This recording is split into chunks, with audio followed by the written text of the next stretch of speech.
Maita henyu adi watariri nevateereri tinokuchingamidzai muchirongwa Mai Chisamba show boma tinokurukura upenyu. Svondo rinotadzoka nenyaya takambokurukura zvakare, nyaya yekuwadzana pakuronga mhuri. Zvikuru sei vana baba vachinge vari mukati mazvo. Taziva kuti ana mai vagara varimo kare, asi zvino nekuti kare agara ari kareka tiri kufambirana nenguva, vana baba vakuzviteedzerawo hanzi nyika yese nhai yakunge dunhu rimwe chete, saka ngatizviite izvozvo. Ndinokutendai. Nhasi ndaona zvakare vadiwa vedu vauya zvakare, tinokutendai nenguva. Ndakukupai mukana uno kuti muzvisumezve kwatiri pada vamwe vatakatandadzana navo tanga tisinavo svondo rakapera. Tinotenda Mai Chisamba tokukwazisai mese mhuri yese yeZimbabwe nevese vakateerera. Ini ndinonzi Tsitsidzai Shemusosvi, ndinoshanda kuZimbabwe National Family Planning Council, ndiri Assistant Director Service Delivery and Training. Tinokutendai noHuvepo. Ini zita rangu ndinoitwa Farai Machinga, ndio ravakandipa pandakaberekwa. Ndichikurawo ndakazenge ndava baba amatipa. Ndinoshanda ndiri kuZimbabwe National Family Planning Council, ndiri Director Technical Services. Tinokutendai noHuvepo. Maita basa Mai Chisamba. Inini zita rangu rekuberekwa ndinoitwa Dadi Rainguo. Ndinoshanda ndiri kusangano rePopulation Services aZimbabwe as Operations Director. Tinoshanda tiri pamwechete nesangano reZimbabwe National Family Planning Council. Tinokutendai noHuvepo. Nyaya dzese dzatinotaura pano hatidi kuti mukahadzike kuti chokwe kuzvaita sei. Vadiki vanoti zvinenge zvakubhainda ka. Mukazona todzinonga panoka dzinenge dzakubhainda, pamwe dzinenge dzakukamina. Svondo rakapera pakambotaurwa nyaya yekuti vanhurumewo vanogona kubatsiridza vachinosungwavo ivo kuti tisaite mhuri panguva yatisingade. Handiti ndandichida kuziva mibvunzo muviri, ndikuya kwamuri Sister Musosvi, kuti izvozvo zvekuti kana vachinge vasungwa vamwe vangade kuziva kuti zvinozosunungurwa here, zvinosungunuka here, asi tinavo here munyika yedu vanouyawo noziva kuti kune dzimwe nyika zvikuru sei dzevatorwa aiwa ijekerere zviri kuitika here kuno? Maita henyu Mai Chisamba, izvi zviri kuitika zvikuru. Vanhurume vari kutouya vachizosungwa kuti vasakwanisa kuita vana, asi kana kusungwa kwavo zvinenge zvichireva kuti chubhu inotakura mbeu yababa inenge yavharidzirwa, nokuti kana pachinge pasungwa panobva pachekwa. Saka mbeu yababa haizokwanisi kuenda kuti inokwanisa kuitisa amai pamuviri. Asi hazvirevi kuti baba ava havachakwanisa kuita basa ravo samazuva ese, vanongoramba vakadaro. Saka tine vanhu vanopfuura about gore rakapera kuma-60 varume vakatoitwa inonzi vasectomy vakatosungwa, nevamwe vatiri kutobhuka vari kutofona vachitovhunza kuti touyawo kupi, tobatsirikana sei kuti tikwanisewo kuita nzira yekuronga mhuri yevasectomy. Ndizvozvo vauchiri maoko. Vana baba kwamuri ikoko takuuchirirai maoko. Izvozvo isarudzo iyoyo yamunoita yeupenyu, isarudzo yamunokurukura namai. Pada munoziva kuti tinopiwa zvakasiyana siyana. Kune vamwe vane rombo rekuti vana vanoya vari mapasha, pamwe mangobereka kaviri mumba mane vana 6, vamwe vanozvara rutatu. Handitika? Saka sarudzo dzamunoita vamwe vanoita zvavo mumwe chete, asi sarudzo iyo yakakosha yekuti ndo zvatafunga kuti tiite tiri pamwe chete. Nomboya kune muroora isa ndadzokera kuchikuva. Zvamunoona chinhu chinonzi bonde chinoshamisa. Kukurukura nezvazvo kunonzi kunonyadzisa, asi kuriita vanhu vanoita vakasununguka. Oshaya kuti zvinombofamba sei. Unotoona kuti kana even baba namai havakwanisi kuti vataurirane kuti bonde redu rinofamba sei, havatogoni kutaura, asi kuriita vanoita. Bonde rinoita nenzira mbiri. Bonde rimwe nderekuita mwana, rimwe nderokungofara baba namai, kungotandadzana. Saka zvakakosha kuti vanhu vaviri ava vazive kuti bonde ratiri kuita here nderekungotandadzana here kana kuti tinoda kuita mwana. Kana riri rekutandadzana, chizivai kuti munofanira kudii, kudzivirira pamuviri, mochitsvaga nzira yamunowirirana imisa baba namai. Zvakatokosha futi kuti vatouya kukiriniki zvichitaurwa zvichitaurika, vange varipo vese vari vaviri, kuitira kuti even pazvinenge zvichinetsa vazive kuti takambokurukura nasista paipai vakatiudza kuti zvinofamba so. Izvozvo zvinoita kuti paite kunonzi kubatana baba namai, mashoko akanaka, mashoko echenjedzo. Mufunge mashoko akanaka ari kutaurwa iwayo. Vanhu vedu mugore rino 2023 zvatekeshera kana vana vedu iko kuye kwamunoti kuma ECD, kwamunoti kuma grade, vari kudzidziswa upenyu. Havadzidziswe kuti unoita bonde sei, havadzidziswe kuti asi kwane inonzi sex education. Iyoyo inongoreva kuti mwana azive kuzvichengetedza. Musangotiza kana manzwa kuti sex education hatidi. Mwana anenge achiudzwa kuti usazobatwa mukaka wako iwe, usazogezwa iwe. Haikona zvinoita ana mai zvezve kuti kana kuri kumisha mikuru yevanogeza mwana uko agoenda achirapuka achimhanya achienda kumba kunopfeka. Aiwaka zvese izvozvo kuchengetedzwa. Saka kana tiri kukurukura pakuronga mhuri, inyaya yakanaka yekuti tinzwe. Imimi baba munogona kutoudza vana venyu vasikana, mai munogona kudzidzisa vana venyu vakomana. Musaerese zvisingaere. Ehe, ndouya kwauri mukwasha wangu. Ndinowirirana zvikuru nenyaya yamatauro yekuti isarudzo yababa namai kuti vawirirane. Asi zvakare ndinoda kudzoka panyaya yatakambotaura last week, paitaurwa nyaya yekunzi kune dzimwe nzira dzinoshanda kwemakore 5. Ndinoona zvakakosha kuti titaure kuti dziriko nzira hongu dzinoshanda kwemakore 5, asi hausungirwi, hazvirevi kuti unofana kugara kwemakore 5 usati waita mwana. Kana uchida, kana wakuda mwana, unokwanisa kudzokera kuna mukoti, whether wapedza gore rekutanga kana wapa gore rechipiri, kuti ukwanise kuita vana zvakare. Manyatsozvitseketudza nai, vanyatsozvigadzira chaizvo.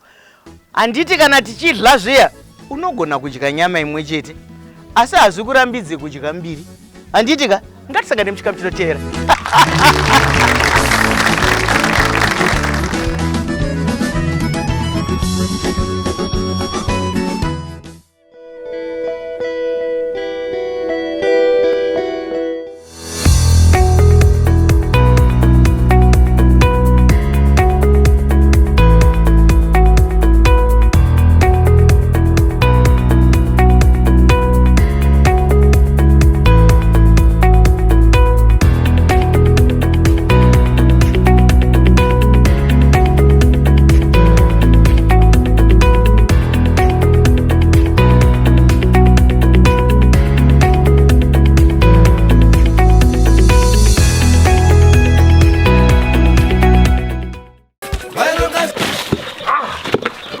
Nasu chani guta ndinanzi manje nje. Hande baba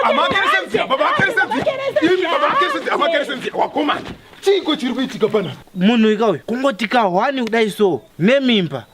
Sawira izvozvo chete ndozvingaita dambudziko rako. Ko unongoenda kaunoitwa wana vasorotomo vari kungotaurwa. Ndochi manje ichocho. Vasectomy baba akeresenzia nama akeresenzia inzira yevarume yekuronga mhuri. Tinokonosunga tsinga inofambisa kapoison kanokonzeresa kuti imi mubate pamiri. Hapana chinombochinja, vanongoramba vari baba akeresenzia wenyu wamaingoziva.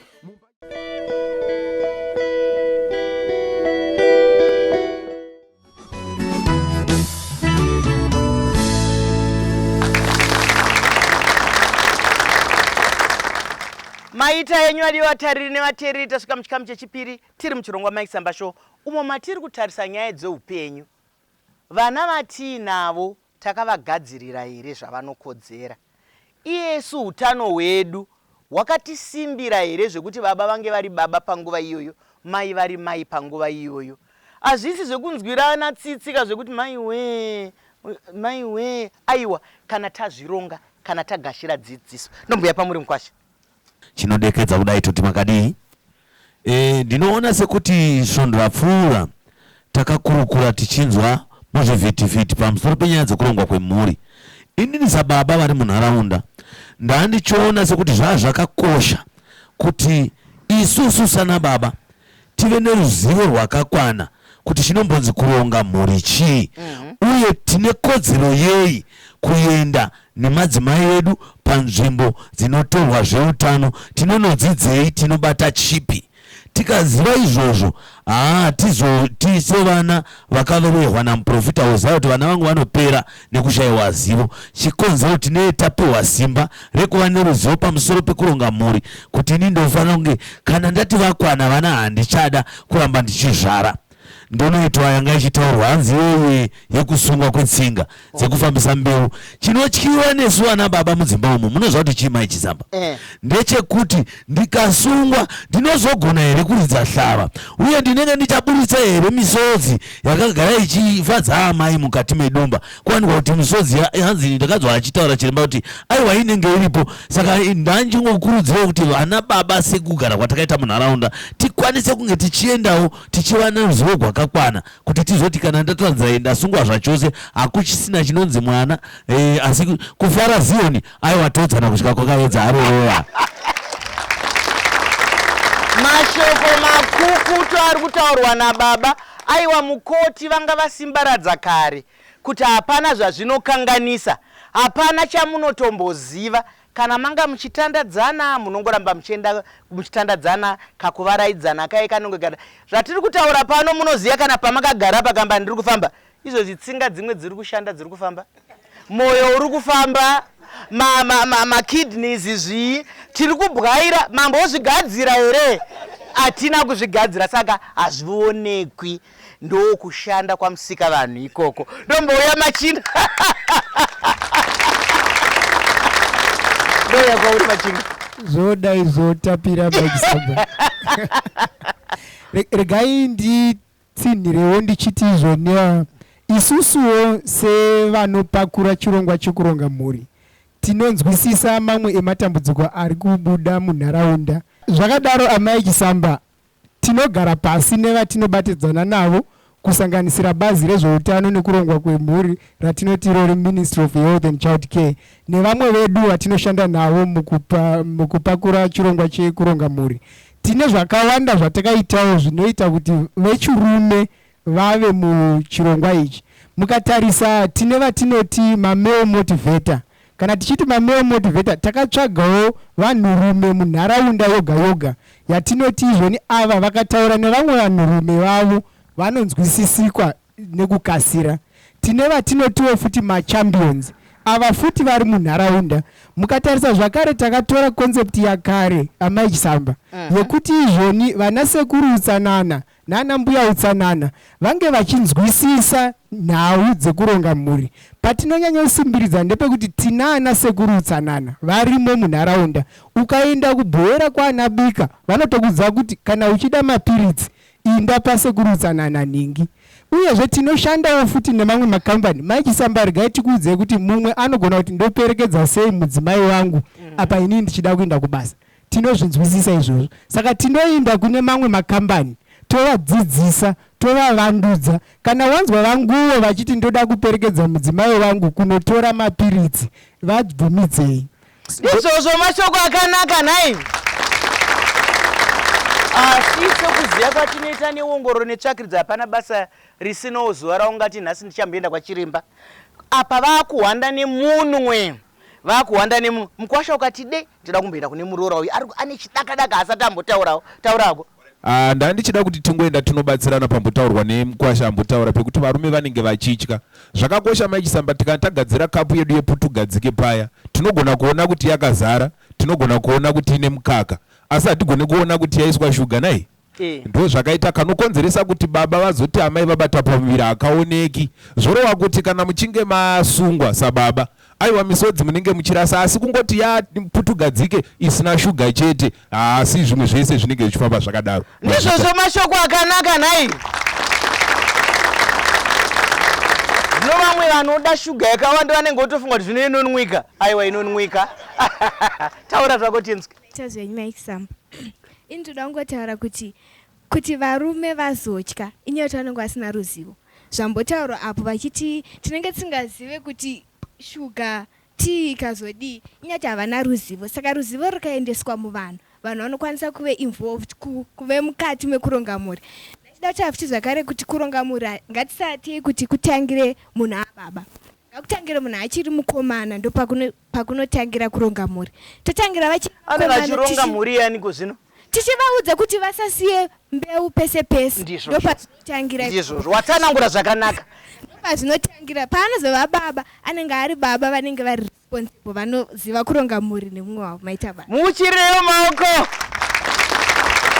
Hanzi zvinototanga musati mababa waKenias. Handitika ndiri kuya kwauri Murora. Hangu kutenda vari kutitsanangurira vari kumberi dziso yavari kupa vana baba kudzimba uko, nekuti kumba uko muchaona kuti mhirishonga inoita mishoma. Ini seni takafara nekuti ukaona uchitaura kuti unoda kunoronga mhuri, baba vachisimukawo vachikuperekedzawo zvinhu zvinofadza. Venyu vanokuperekedzai? Regai vauchirwe maoko, vauchirwe maoko. Tavatenda. Kana kumateneti chaiko taitozopiwa preference kuti ava vari kufamba nababa, saka vapei mukana nekuti baba vari kuda kudzokera kubasa sezvarehwa zve, saka toda kuvatenda nekuti vari kutiitirawo zvakanaka. Ngatidzokei muchikamu chinotevera.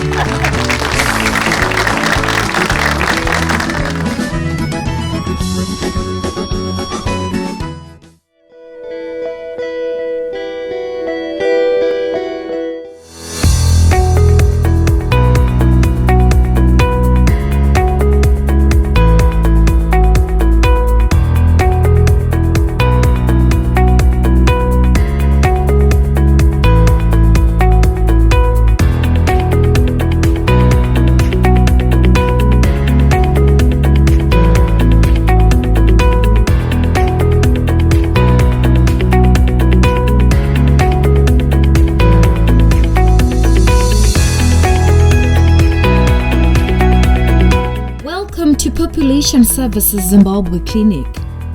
We have been working in Zimbabwe since 1987, providing healthcare services. We provide client-centered services to men, women, and young people. PSZ does offer a wide range of services: ultrasound scan services, lab services, as well as VIAC services. See you when you visit us.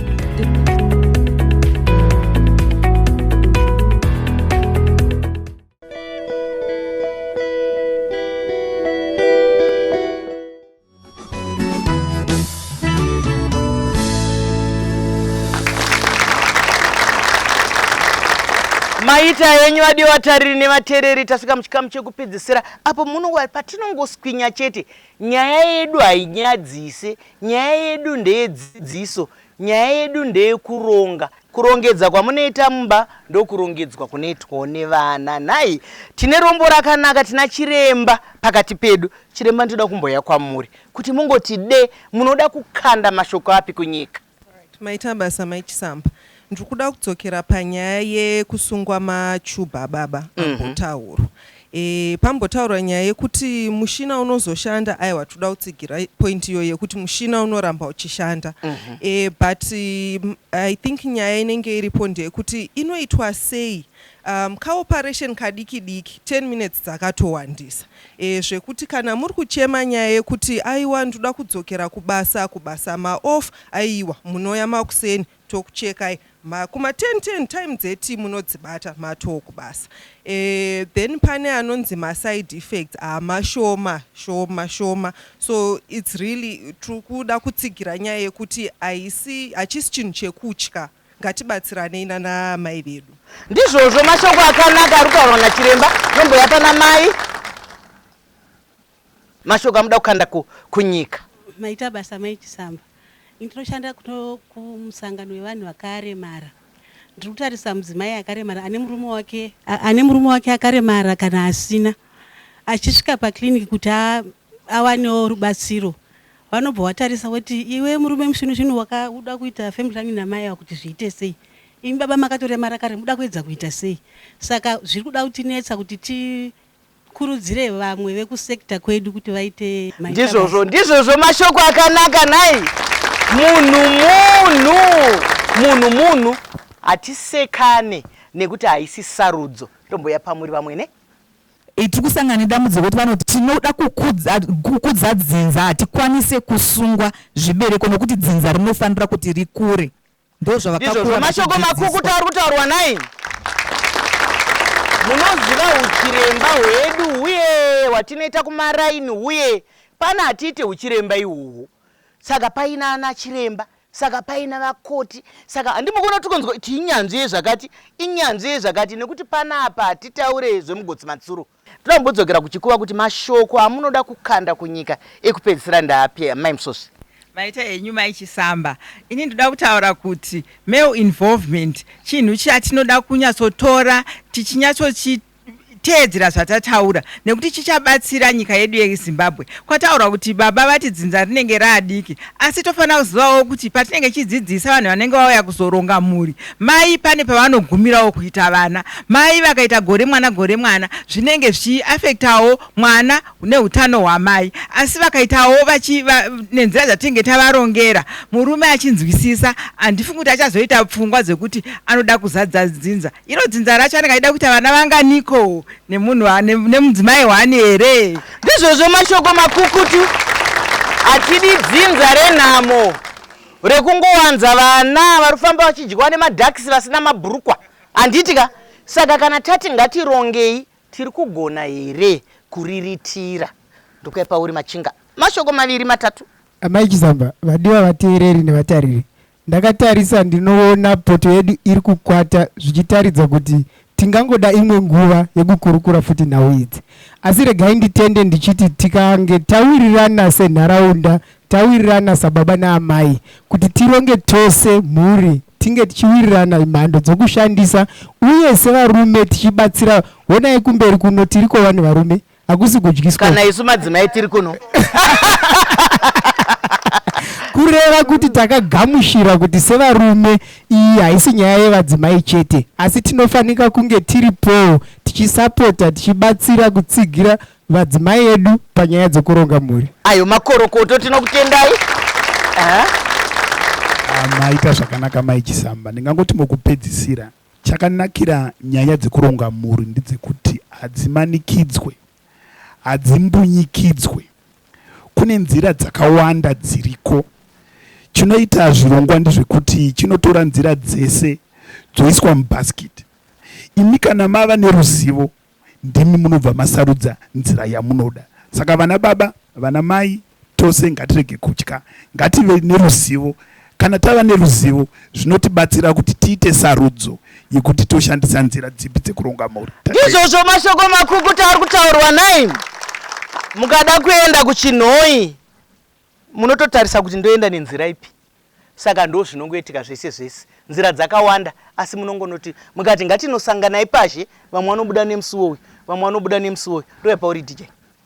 Zhinji yakawanda iri kupera kuna nababa iri kupera vari kumabasa. Ndoda kutenda masangano ari pano takadhumana nawo kumabasa kwedu. Ngavaramba vachiya kumabasa kwedu vachidzidzisa vanhu vechirume kuti nzira dzekuronga mhuri dzinomboshanda sei. Uyezve nekuti kazhinji kacho amai vanenge vari kumba, baba vari kubasa. Saka ngavarambe vachiya vachiita maprogram avo iwayo. Makambani ndikukumbirisawo kuti rambai muchiita kuti makambani achidaidza vanhu ava varume vave neruzivo rwakakwana. Mashoko makukutu ndobvera pane muroora uyu. Varume tiri kukuchemererai nekuti nyaya iyi inoda humwe, inoda amai, inoda baba, nekuti mwana ndewedu tese. Nai, zvakare baba ndimi musoro wemba. Ndoye pamuri muroora. Maita zvenyu Mai Chisamba. Ndichamboita sekunge DJ. Varume chaivo ahoi. Vanonzi varume chaivo ndevane ruzivo pamusoro penzira dzekuronga mhuri vachitsigira madzimai avo. Ndinokutendai. Mashoko makukutu chaivo. Vachitsigira vanongotsigira vanhu vechirume kuti chinonzi mhuri hamuzi murume kana mukadzi chete, asi mese munoronga muri pamwe chete. Saka kunzwisisana mukuronga nemukutaura ndokuronga mhuri yenyu, muchidzidza kuti zvinofamba sei. Ndiwo mashoko mashoma andinosiyira kuyenyika. Ndizvozvo chaizvo mukosha wangu. Maita basa Mai Chisamba, ndoda kuedza kutsimbidzira kuti chinhu chinonzi male engagement hachifaniri kuitwa se-an alternative. Pane chinhu chinonzi gender mainstreaming. Panotanga male engagement ngaitangire parugadzirwa mitemo iri kubva kumusoro, such that painozosvika at family level varume havafilonge vakungodedzwawo, vanotanga kuincorporate panotangira process yacho chaiyo. Saka zvinenge zvakanaka kuti pese patiri kuita ma-interventions ngave ari male targeted sometimes intentionally, because tikuziva kuti kunoona vakadzi nevarume zvakare, asi varume vakawanda tiri kuwana here mukana wekuvaudza zvatiri kutaura kuti information iyi.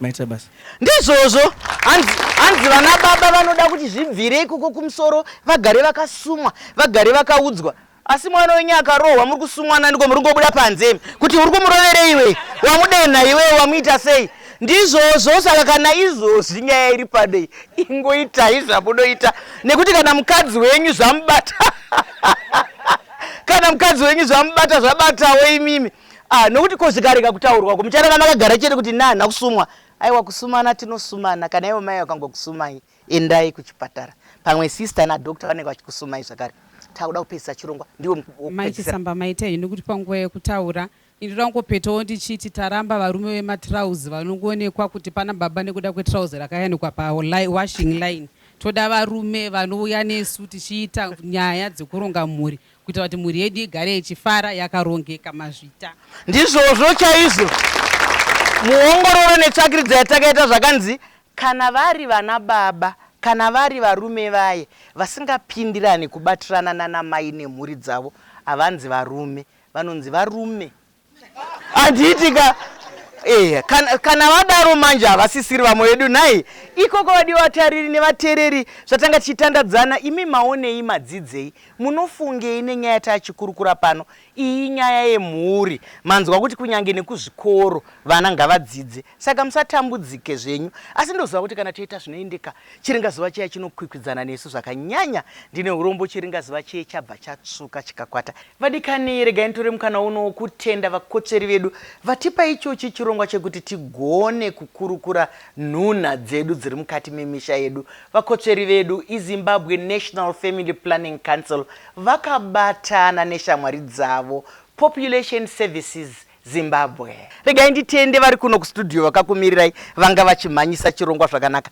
ndinokutendai nguva haifushwe ndoziva kuti kana yatopfuura yapfuura konyanzvi dzedu dzanga dziri kuti de maimsosi tendwai vamachingami vanguo aiwa tinokutendai zvakare kuzvakadi kusangana zvakare pane imwe nhapitapi svonzo rinonguya panguva imwe cheteyo dini wenyu Dr. Mai Chisamba.